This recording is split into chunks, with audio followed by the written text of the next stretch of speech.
September 12, 2025. Pagbasa gikan sa Santos nga Ebanghelyo sumala ni San Lucas. O gisultihan sila ni Jesus niining sambingaya. Ang buta dili makaagak sa laing buta, kun buhaton niya kini mangahulog silang duha sa kanal. Walay tinun-an nga labaw sa iyang magtutudlo.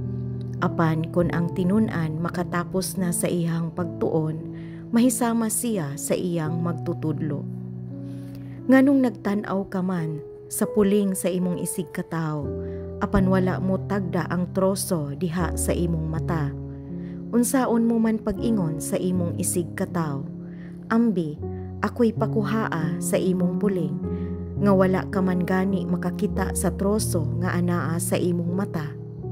Maot, kuhaa una ang troso nga anaa sa imong mata aron makakita ka pag-ayo ug makuha mo ang puling sa imong isig katawo. Ang Ebanghelyo sa Ginoo. Daygon ko ikaw, O Kristo.